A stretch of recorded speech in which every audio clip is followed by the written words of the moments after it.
नाही, अजितदादांच्या अपघाताच्या बाबतीमध्ये स्वतः एकनाथ शिंदे साहेबांनी त्याची सखोल चौकशी व्हावी अशा पद्धतीची भूमिका मांडलेली आहे. त्याच्यामुळे रोहित पवार प्रेस घेत आहेत त्याच्यावर आम्ही बोलणं उचित नाही. आजची पत्रकार परिषद ही काँग्रेसच्या कारनाम्याच्या विरोधातली आहे, काँग्रेसच्या नेतृत्वाच्या कारनाम्याच्या विरोधातली आहे. काँग्रेसचं नेतृत्व कशा पद्धतीनं देशाला हिणवतंय, देशाला कमी लेखतंय आणि जगाच्या पातळीवर भारत देश कमी लेखण्याचं काम जे काँग्रेस करतंय त्याच्या विरोधातली ही प्रेस कॉन्फरन्स आहे.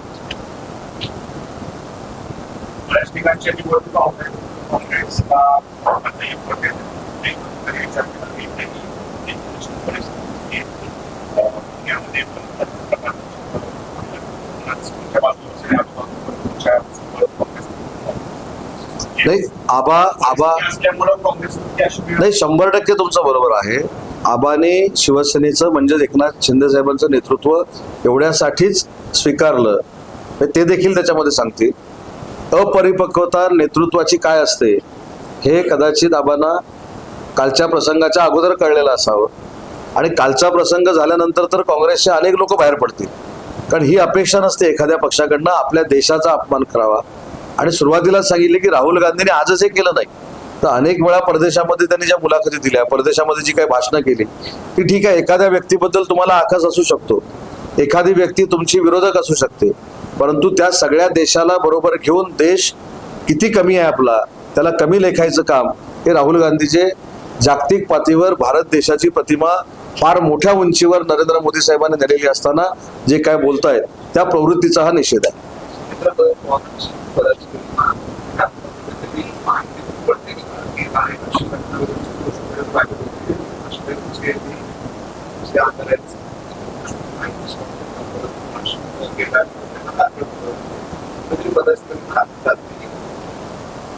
याची माहिती आम्ही नक्कीच घेऊ काय प्रकार घडलेला आहे तो. परंतु ज्या पद्धतीनं अजितदादांचा उपमुख्यमंत्री म्हणून रिस्पेक्ट आम्हाला सगळ्यांना होता तसाच रिस्पेक्ट माननीय सुनेत्रा वहिनींबद्दल आहे.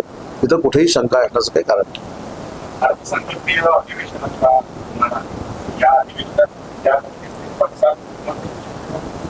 कालच्या काँग्रेसच्या याच्याबद्दल जरा मला हा नाही, अधिवेशनामध्ये नक्की आमदार महोदय याच्यामध्ये भूमिका मांडतील ना. कारण एखादी फार मोठी घटना दिल्लीच्या स्तरावर जिथं केंद्र सरकार काम करतंय आणि त्या दिल्लीवर जागतिक लोकांचे डोळे लागलेले असतात, अशा ठिकाणी काँग्रेसनं अशा पद्धतीचं आंदोलन करणं हा फक्त मी सांगितलं हा व्यक्तीचा अपमान नाही, हा देशाचा अपमान आहे. याचा विचार देशातल्या प्रत्येक व्यक्तीनं करणं गरजेचं आहे, महाराष्ट्रातल्या प्रत्येक व्यक्तीनं करणं गरजेचं आहे. आणि म्हणून मगाशी तुम्ही जो उल्लेख केला की काँग्रेसची अशी परिस्थिती का झाली, तर नेतृत्वाला देशाबद्दल काही घेणं देणं नाही, नेतृत्वाला पक्षामध्ये काम करणाऱ्या नेत्यांबद्दल काही घेणं देणं नाही, कार्यकर्त्यांबद्दल तर नाहीच नाही.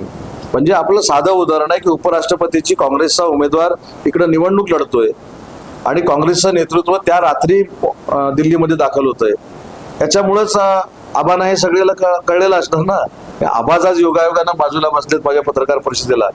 आबा याच्याबद्दल चांगलं अजून सांगू शकतील की काँग्रेसचं नेतृत्व हे सेल्फ ओरिएंटेड आहे, पार्टी ओरिएंटेड राहिलेलं नाही आणि कुठूनही काही करून देशाचा अपमान करायचा हा दृष्टिकोन डोळ्यासमोर ठेवूनच ते काम करतंय. म्हणून काल त्यांनी प्रसंग तो घडवून आणला.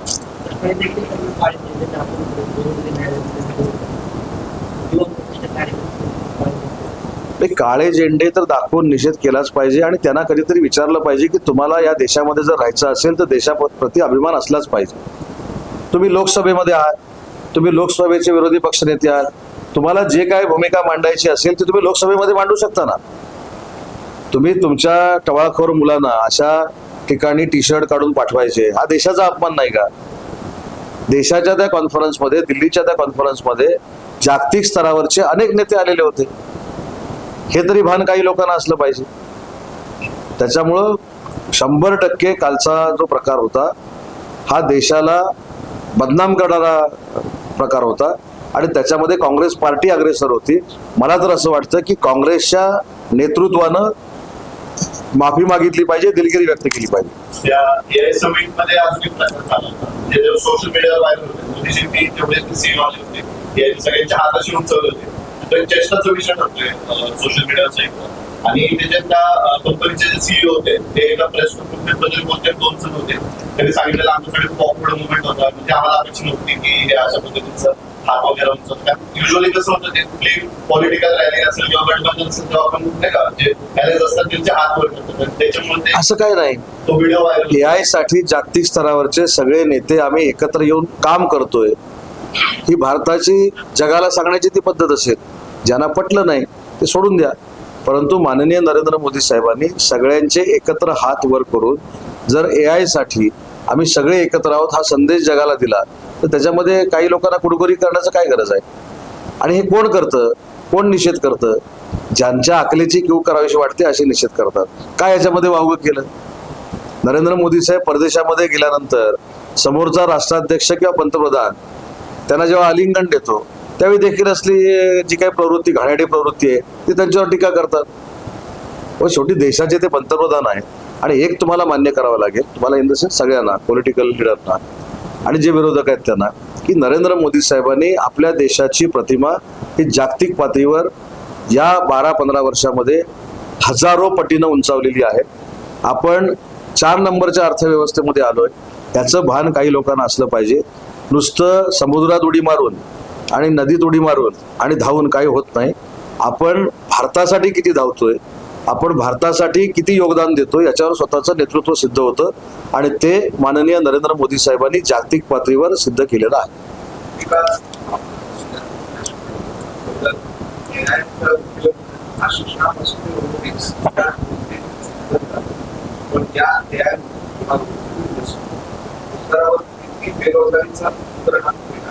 कदाचित फायदे अनेक असतील ना तोटे अनेक असतील, त्यामुळे नव्याने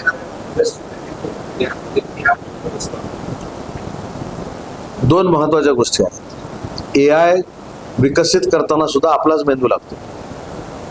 त्याच्यामुळे एआय असं नाहीये की एआय असं बसलाय कुठेतरी एआय आणि तुम्हाला वाटलं म्हणून बोलतोय. शेवटी एआय विकसित करण्यासाठी देखील माणसाचाच मेंदू आवश्यक आहे. त्यामुळे एआय बेस आम्ही काही कोर्सेस सुरू करू. आता एआय एवढं विकसित झालं असताना आता मी टाटा मोटर्समध्ये जाऊन आलो. एआय विकसित करून गाडी कशी बनवता येणार आहे? त्यातलं मॉडेलमधले काही गोष्टी बनवता येतील, पण शेवटी त्याचं मॅन्युफॅक्चरिंग करत असताना माणसंच लागणार आहेत. परंतु तुम्ही सांगितलेली गोष्ट महत्वाची आहे की याच्यामध्ये काय परिणाम होऊ शकतो याचा अभ्यास आम्ही सरकार म्हणून नक्की करणार आहोत. आणि देशातली पहिली एआय पॉलिसी उद्योग जगतातली ही आम्ही पुढच्या 3 ते 4 महिन्यामध्ये महाराष्ट्रामध्ये आणणार आहोत. आणि त्याच्यामध्ये आम्ही नक्की अभ्यास करू की त्याचा नक्कीच फायदा आहे, पण त्याचा जर कुठं थोडाफार तोटा होणार असेल तर त्याचा प्रतिबंध कसा करायचा याच्यावर देखील नक्की आम्ही उपाययोजना करू. अर्थसंकल्पीय अधिवेशन होते आणि विरोधी पक्षनेता इतिहासात पहिल्यांदाच असं काही केलं. या अधिवेशनावर त्याचा काही परिणाम होण्याची शक्यता आहे का, मला काय वाटतं? विरोधी पक्ष नेता नाही म्हणून कुठेही विकास कामावर देखील परिणाम झालेला नाही. आणि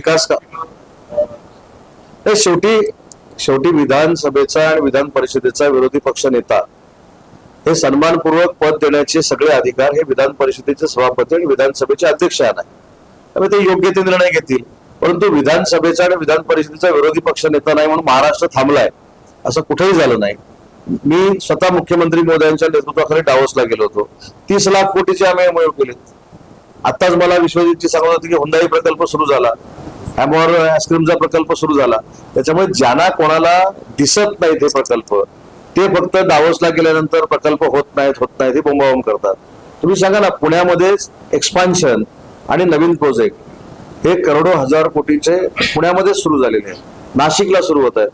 कुठेही विरोधी पक्ष नेता नाही म्हणून आमची डेव्हलपमेंट थांबली अशातला अजिबात भाग नाही. पण ते असे नको कपडे काढणारे विरोधक पाहिजे.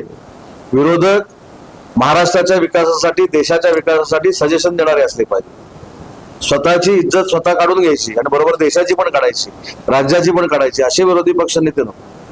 अनुभव आपण घेतोय ना. तुम्ही जरी, मला खात्री आहे की तुम्ही जरी आज पत्रकार म्हणून बोलत नसला तरी कालचा प्रसंग हा तुमच्या दृष्टीने देखील तुम्हाला मनाला लागलेला आहे की नाही.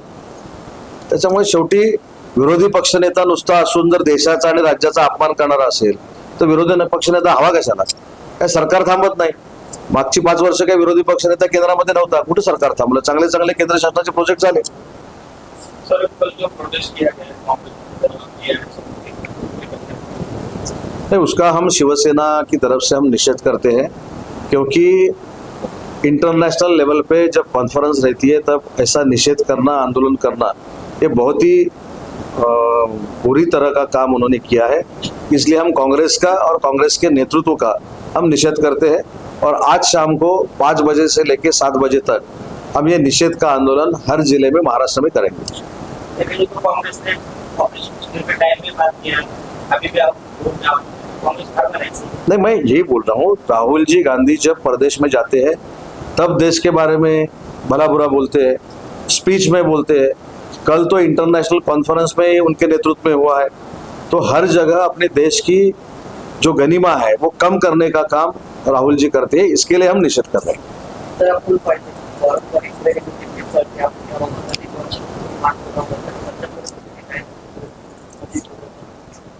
नाही, अनेक म्हणजे 50 वर्ष असं होतं. मी आता 3 वर्षापूर्वीच उद्योग मंत्री झालेलो आहे.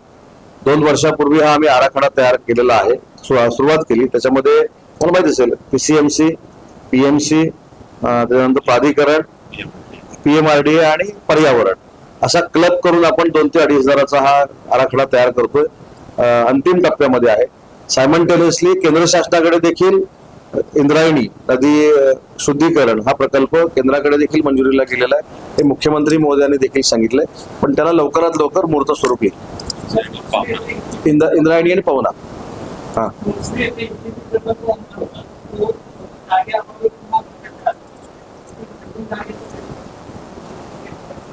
जी जागा मागितली होती ती लोकांच्या दृष्टीनं, आमच्या दृष्टीनं कन्व्हिनियंट आहे, पण लोकांच्या दृष्टीनं नाही.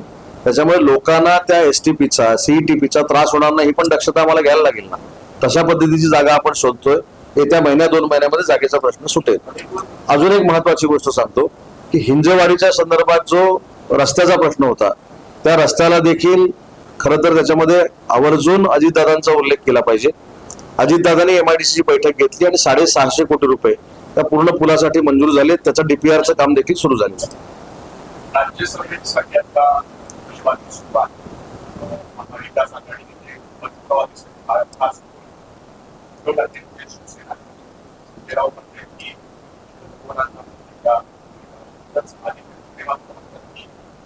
पहिले तर कसं आहे की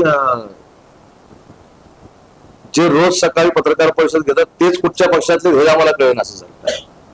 कारण काल शिवसेना UBTच्या नेत्यांची जी पत्रकार परिषद झाली त्याच्यामध्ये ते म्हणाले की शिवसेनेचा राज्यसभेचा उमेदवार असणार आहे. काँग्रेसच्या लोकांनी सांगितलं शिवसेना चालेल, पण शिवसेनेचेच UBTचे नेते म्हणतात की पवार साहेबांना राज्यसभा द्या. माझं म्हणणं असं आहे की मी सल्ला देण्या एवढा मोठा नाही, तर त्यांनी एकत्र बसून पहिले एकमत करावं आणि मग दुसऱ्यांना सल्ले द्यावे की शिंदे साहेबांनी काय करावं, देवेंद्रजींनी काय करावं. इथं आपल्या दिव्याखाली अंधार आहे, तो न बघता आमचा पक्ष आम्ही कसा चालवा याच्यासाठी ते मार्गदर्शन करतात.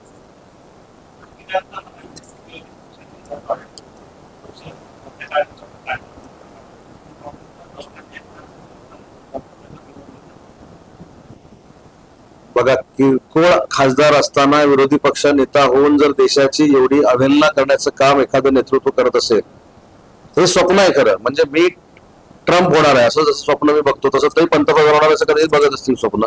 पण आपण 2 सेकंद डोळे बंद करून जर विचार केला की हे महाशय जर त्या खुर्चीच्या जवळपास तरी आले, बसले असं म्हणत नाही, जवळपास जरी आली तर देशाचं काय होईल. त्याच्यामुळे देशवासियांना कळत असतं, ठीक आहे काही ठिकाणी मागच्या वेळी NDAच्या जागा कमी आल्या असतील, परंतु त्या ज्या काय अनावधानानं झालेल्या चुका आहेत, जो काय फेक नरेटिव्ह सेट केला होता तो कमी करण्यामध्ये कदाचित आम्हा लोकांना अपयश आलं असेल. पण त्याच्यानंतर सुद्धा नरेंद्र मोदी साहेबांनी ज्या पद्धतीनं 4 नंबरला आपण अर्थव्यवस्था आणली, आता 3 नंबरला अर्थव्यवस्था येईल. आणि म्हणूनच माननीय एकनाथ शिंदे साहेबांचं म्हणजे आमच्या मुख्य नेत्यांचं, पक्षप्रमुखांचं हेच धोरण आहे की ज्या एकनाथ शिंदे साहेबांनी मुख्यमंत्री म्हणून काम केलं, नरेंद्र मोदी साहेबांनी महाराष्ट्राला विकासात्मक ताकद दिली, आता देवेंद्रजी काम करतायत, अशा नेतृत्वावर आणि पर्यायानं देशावर राहुल गांधींसारखं नेतृत्व आणि त्यांच्या नेतृत्वाखाली असे आंदोलन होतात. म्हणून मी म्हटलं की असे विरोधी पक्ष नेते नसले तरी चालतील.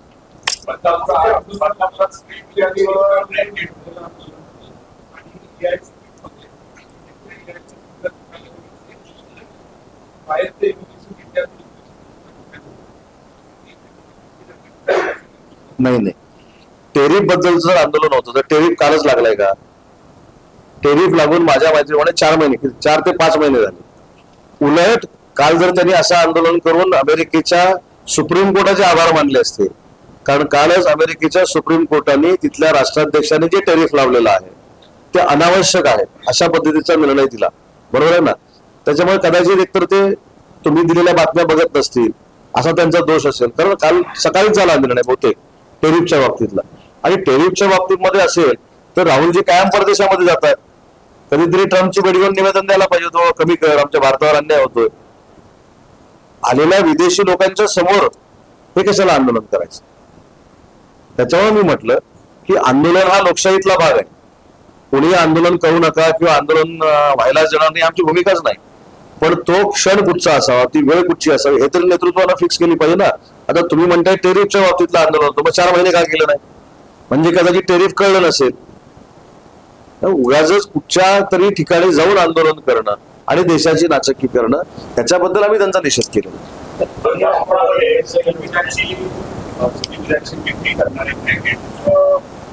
बदलापूर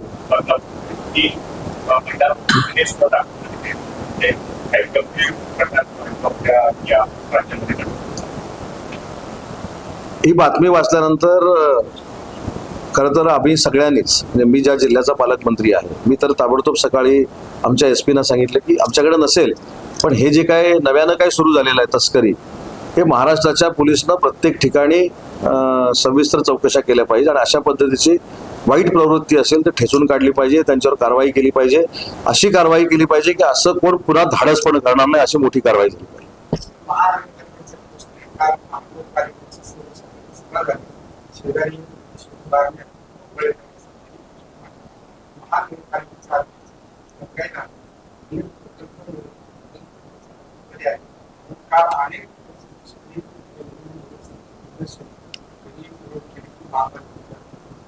या संदर्भामध्ये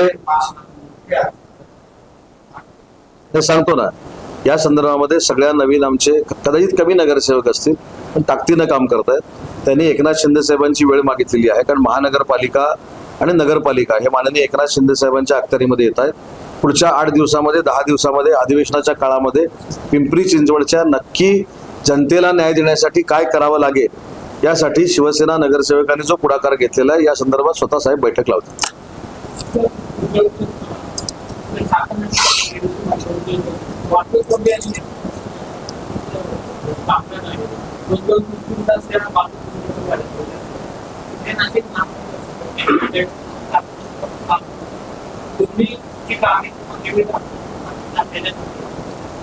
नाही, निवेदन अंतिम झालेले नाहीत, पण ही पण वस्तुस्थिती आपण सगळ्यांनी समजून घेतली पाहिजे की परवा मी शिवनेरीला जायला निघालो होतो रात्री 9 वाजता, म्हणजे तुमच्या इथं निघालो.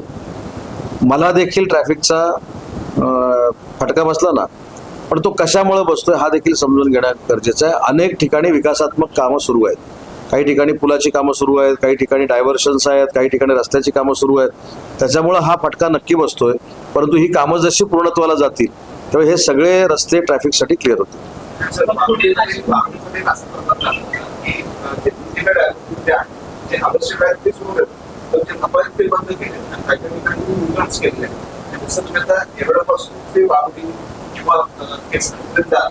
बऱ्यापैकी कसा आहे, आपण जिल्हा केंद्राचे त्या साईडला त्याला वेळ लागतो, पण आता जिथे कारवाई करायला पाहिजे आधी करून खूप आहे, उशिरा आणि चाकणपर्यंत खूप मोठा, पण हे तरी क्लिअर केलं कुठेतरी सुटसुट नाही.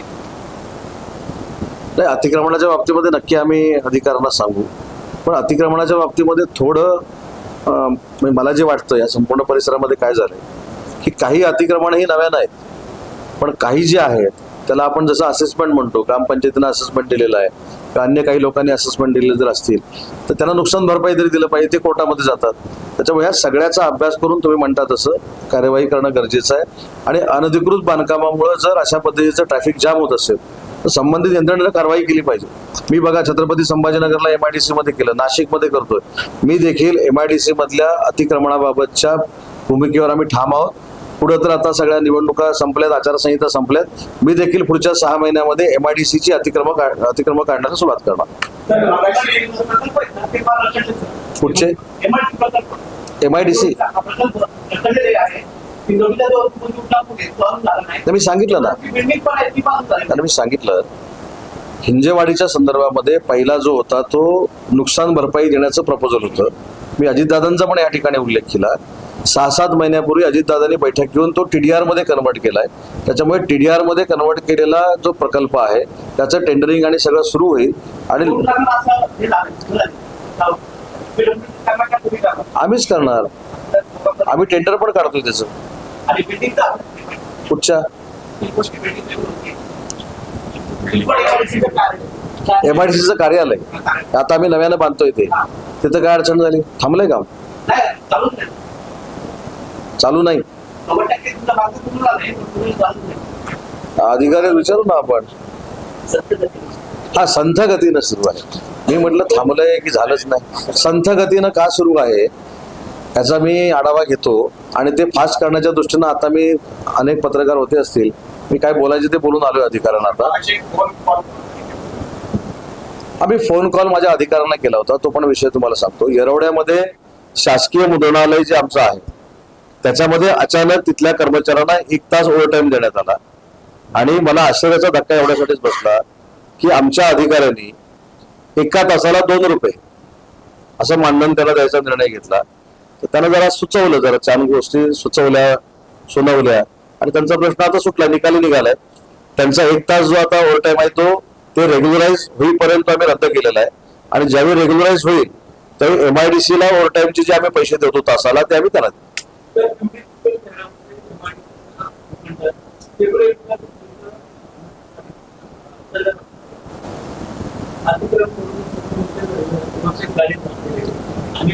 मी त्याचं सुरुवातीलाच तुम्हाला आता उत्तर दिलं की निवडणुका सगळ्या झालेल्या आहेत. 3-3.5-4 महिने आम्ही आचारसंहितेमध्ये होतो. पण MIDC मध्ये महाराष्ट्रामध्ये असलेल्या अतिक्रमणाबाबत देखील कडक कारवाई MIDC करणार आहे अशा सूचना मी दिलेल्या आहेत. मध्यंतरी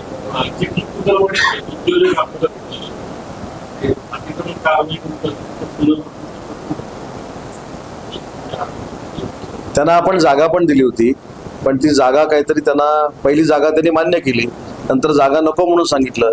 असं काहीतरी नको आणि पाहिजे ह्याच्यामध्ये ते अडकलेलं आहे. म्हणजे राष्ट्रवादी एकत्र येणार होत्या, दादाच्या कुठल्या भेटीत दादा तुम्हाला सांगतो सत्तेमध्ये सहभागी होऊन त्याची चर्चा केली. मी अनेक वेळा सांगितले की दादांचे आणि माझे संबंध हे राजकारणाच्या पलीकडचे होते. मी जेव्हा दादांना भेटायचो तेव्हा कुठेही राजकीय चर्चा व्हायची नाही, कारण दादांच्या समोरच माझी राजकीय सुरुवात झालेली होती. म्हणून मी अनेक वेळा सांगितलं की दादांचे आणि माझे संबंध हे राजकीय नव्हते, त्याच्या पलीकडचे होते. आता विलिनीकरणाचा जो विषय आहे हे त्यांचेच नेते सांगू शकतात ना. अजितदादा राष्ट्रवादी आणि पवार साहेबांचे राष्ट्रवादी. ते म्हटलं आहे मला कुठे त्यांच्या दादासोबत बैठका झाल्या होत्या. ते कुठे येणार होतं. पण त्या मिटिंगला मी नव्हतो. दादाशी काही चर्चा झाली नाही का? ते सत्तेमध्ये मी सांगतो की दादांच्या बाबतीतला माझा जो त्यांच्याशी संबंध होता हा असा पक्षीय नव्हता. मी 20 वर्ष NCP मध्ये काम केलं तेव्हा अजितदादांनी प्रचंड सहकार्य आणि ताकद माझ्या मागे कोकणातल्या एका कार्यकर्त्याच्या मागे उभी केली होती. त्यामुळे माझे त्यांच्याशी संबंध जे होते ते भावनिक नात्याचे होते, राजकीय अजिबात नव्हते. दिवसांनी अजितदादांचं ते नाव त्यांचे मुद्दे होईल पवार ज्या पद्धतीनं सगळं मांडताय हा खरंच अपघात आहे की उत्पाद आहे असे प्रश्न निर्माण केले. आपलं काय आहे नाही, या गोष्टीवर मला असं वाटतं की माझ्यासारख्या व्यक्तीनं उगाचच आकलन करून आपलं काहीतरी वेगळं निर्माण करायची आवश्यकता नाही. मी माझ्याबद्दल सांगतोय, बाकी कोण काय प्रेस कॉन्फरन्स घेते, कशासाठी घेतात, त्यांचा वैयक्तिक प्रश्न आहे, ते त्यांच्या कुटुंबातले आहे. महत्वाची गोष्ट अशी आहे की अपघाताच्या बाबत दिल्लीवरनं देखील परवा काही कशी इन्क्वायरी सुरू आहे त्याचं काहीतरी विश्लेषण आलेलं आहे आणि असं सगळं असताना मी त्याच्यावर बोलणं योग्य नाही. आणि दुसरी त्याच्यातली अजून एक महत्वाची बाब अशी आहे की अजितदादांचा जो अपघात झाला हा ना तुम्हाला पटला ना आम्हाला पटला, म्हणजे आजही प्रत्येकाला असा भास होतो की अजितदादा आहेत, ही आपली भावना झाली आणि ती माझी पण आहे.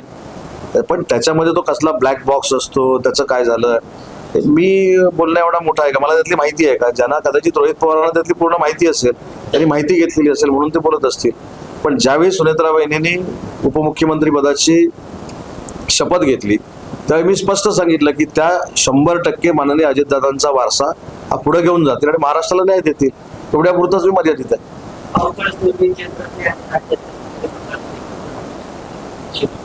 आता ह्याचं उत्तर देऊ शकतो का मी? मंत्रिमंडळामध्ये केंद्रात कोणाचा समावेश होणार आणि राज्य मंत्रिमंडळामध्ये कोणाचा समावेश होणार हा माझ्या आकलन शक्तीच्या पलीकडचा प्रश्न तुम्ही मला विचारलेला आहे. आमच्या पक्षाचे निर्णय माननीय एकनाथ शिंदे साहेब घेतील, भाजपाचे दिल्लीचे नेते आणि देवेंद्रजी घेतील आणि राष्ट्रवादी काँग्रेस पार्टीचा निर्णय हा सुनेत्रा वहिनी घेतील.